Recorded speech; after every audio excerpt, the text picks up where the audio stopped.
অনুষ্ঠিত হয় এবং তদন্ত অনুষ্ঠিত হওয়ার আমাদের স্কুল কাছে নিলাম এবং এক একটা ঘর 2 লক্ষ 1 লক্ষ এভাব নিলাম তাইলে এই যে 3টা ঘর আপনারা অনেক তাইলে বাকি আরো ঘরগুলোর কাছে আপনারা আর যে প্রকৌশল বিভাগ এরকম একটা ভিত্তিমূল্য নির্ধারণ করেন এখানে প্রকৌশল বিভাগ আছে।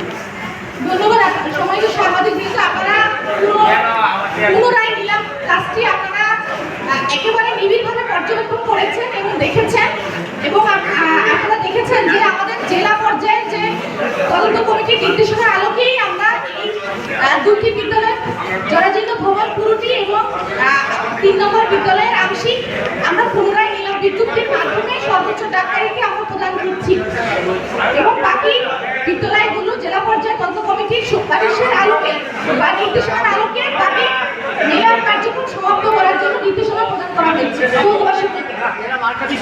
যে উপজেলা প্রকৌশলী যেটা ভালো বুঝেছে, যেটা সঠিক তদন্ত করে যেটা রেট ধার্য করছে ওইটাই সঠিক ছিল, কিন্তু এখন কেন অতিরিক্ত মূল্যে মালগুলো কিনলো? নিশ্চয়ই এটা মূল্য আছে, কেন সম্পূর্ণ এই মূল্যটা উজ্জ্বল রাখছে? এটা রহস্যটা কি? কম দেখানো হয়েছে। আমরা জেলা তদন্ত কমিটির সুপারিশের আলোকে আমরা আজকের এই কার্যক্রম করেছি। ধন্যবাদ সকলকে। আসসালামু আলাইকুম। আপনি তো কথা এড়িয়ে যাচ্ছেন।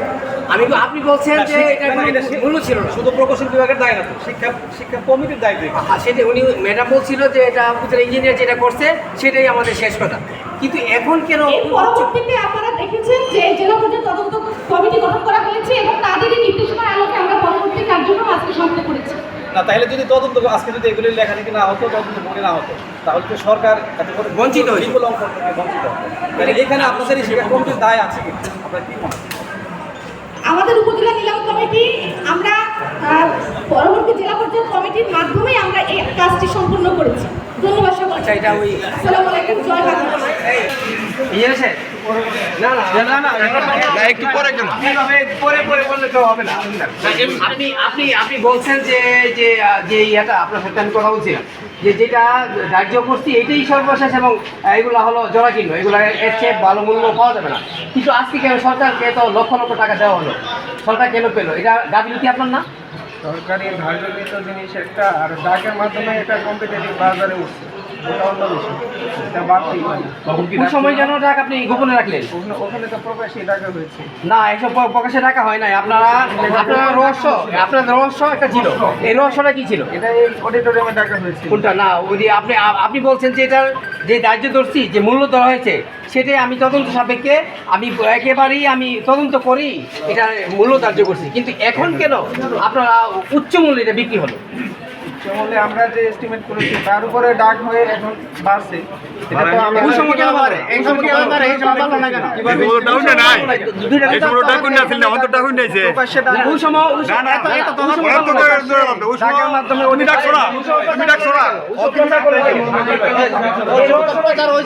ডাকের মাধ্যমে আজকে যে সরকার 5 লক্ষ টাকা রাজস্ব পেল, ভাই শুনেন, আজকে যে সরকার রাজস্ব পেল 5 লক্ষ টাকা, এইটা কি সরকার বঞ্চিত করছেন না?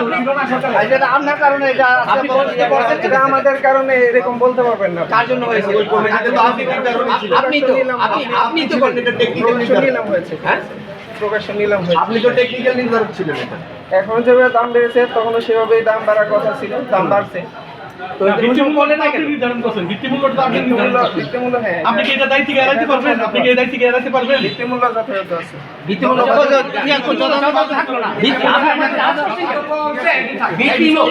থাকলে রাখবেন। হ্যালো, আমার সেন্টারে আপনি যাচ্ছেন, কথা বলেন না কেন?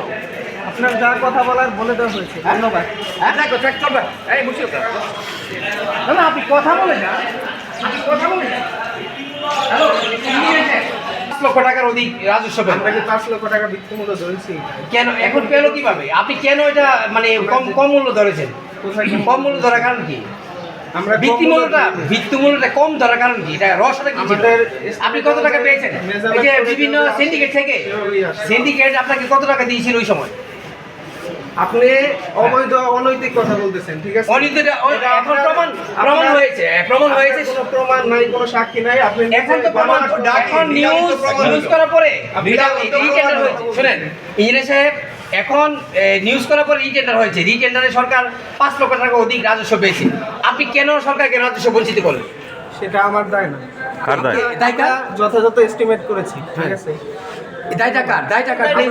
প্লিজ প্লিজ দায়টা কার? দায়টা কার? দায়টা কে দিবে? সরকার 5 লক্ষ টাকা দিয়ে বঞ্চিত আর এটা করলে কে দিবে? দায় কে দিবে? দায়টা কার? এই দায়টা কে দিবে?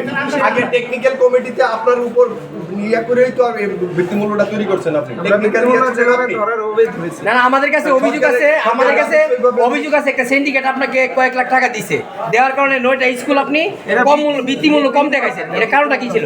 হ্যাঁ এসব ভিত্তিহীন কথা। ভাই আপনারা এইভাবে করে ক্যামেরা ট্যামেরা নিয়ে তো কি করবো?